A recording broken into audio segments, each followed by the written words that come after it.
Future classes में आप सभी का पुनः स्वागत है, हार्दिक अभिनंदन। आज के इस वीडियो में हम पढ़ेंगे मनुष्य के हृदय की क्रियाविधि।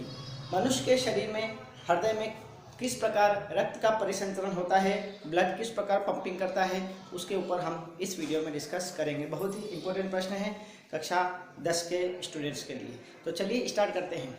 हम जानते हैं कि मनुष्य के हृदय में 4 कोष्ठ होते हैं। इसकी बनावट में हमने पहले पढ़ा हुआ है। 2 आलिंद होते हैं, 2 निलय होते हैं, बायां आलिंद, बायां निलय, दायां आलिंद, दायां निलय, महाधमनी होती है, महाशिरा होती है जिसमें रक्त का आना जाना लगा हुआ रहता है। अब आखिर हृदय में रक्त कहाँ से आता है, शुद्ध रक्त अशुद्ध रक्त कहाँ से आता है और कहाँ वापस अंगों में जाता है, इसके ऊपर हम इस वीडियो में डिस्कस करेंगे। तो सबसे पहले हमको ये स्ट्रक्चर जो है, ये स्ट्रक्चर हमारे समझ में आ जाना चाहिए। हमको पहले बायां आलिंद और बायां निलय लिख लेना है, इनके कपाट बना देने हैं। यहाँ पर फुफ्फुस शिरा लिखना है और यहाँ पर महाधमनी लिखना है। ठीक इसी प्रकार हम यहाँ पर दायां आलिंद और दायां निलय लिख देंगे, इसके ऊपर महाशिरा लिख देंगे और यहाँ पर हम फुफ्फुस धमनी लिख देंगे। ऊपर ऊपर दोनों शिराएं हैं, फुफ्फुस शिरा, महाशिरा, यहाँ फुफ्फुस धमनी और महाधमनी। धमनियाँ दोनों नीचे हैं, शिराएं ऊपर हैं और हमको केवल महा और फुफ्फुस याद रखना है। देखिए अगर इसे भी लिख सकते हैं हम कि महा यहाँ है तो यहाँ पर भी महा है, यहाँ फुफ्फुस है तो यहाँ पर भी फुफ्फुस है। तो इस प्रकार से हमको हम इसकी संरचना जो बनावट है वो हम देख लें। अब बात आती है इसकी क्रियाविधि की। फुफ्फुस से ऑक्सीजन वाला जो शुद्ध रुधिर होता है, वह शुद्ध रुधिर फुफ्फुस शिराओं के माध्यम से बाएं आलिंद में आ जाता है। बाएं आलिंद से यह रक्त सीधा बाएं निलय में आता है।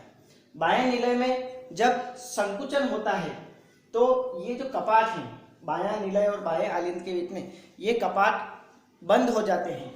और कपाट बंद क्यों होते हैं? ताकि बाएं निलय में जो रक्त आया है वापस बाएं आलिंद में नहीं जा पाए।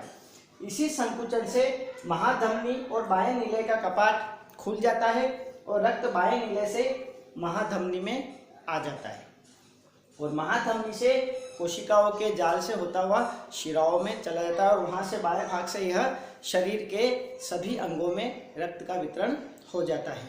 अब बात आती है कि शरीर के अन्य अंगों से जो रक्त हृदय में आता है वो शिराओं के द्वारा।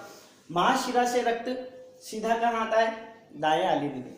दाएं आलिंद से रक्त जाएगा दाएं निलय में जाता है, वापस वही प्रक्रिया होती है। दाएं निलय संकुचित होता है, ये कपाट दायां आलिंद और दायां निलय का जो कपाट है ये कपाट बंद हो जाते ताकि दाएं निलय का रक्त दाएं आलिंद में नहीं जाए।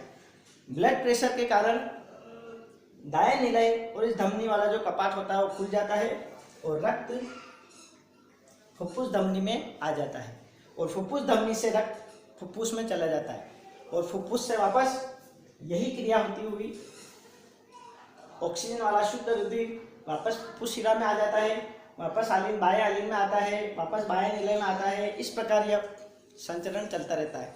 इस प्रकार मनुष्य के हृदय में जो रक्त है वो 2 बार आता है, इसलिए इसको दोहरा रक्त परिसंचरण तंत्र कहते हैं। बहुत इंपॉर्टेंट, मनुष्य के शरीर में रक्त 2 बार आता है, एक बार शुद्ध एक बार अशुद्ध, तो इसे हम दोहरा परिसंचरण तंत्र कहते हैं। दोनों आलिंद में एक साथ रक्त आता है, दोनों निलय में एक साथ रक्त आता है और दोनों निलय एक साथ पंपिंग करते हैं। तो इस प्रकार यह क्रिया कहलाती है दोहरा रक्त परिसंचरण। अगर आपको ये वीडियो बहुत अच्छा लगा हो तो आप अपने दोस्तों से कहिए प्ले स्टोर पर जाकर ब्राइट फ्यूचर क्लासेस एप्लीकेशन को डाउनलोड करें, जहां पर ऐसे बहुत सारे वीडियोस आपको मिलेंगे जो परीक्षा की दृष्टि से बहुत ही इम्पोर्टेंट है और बहुत ही सरल और साधारण भाषा में समझाए गए हैं। Thank you very much.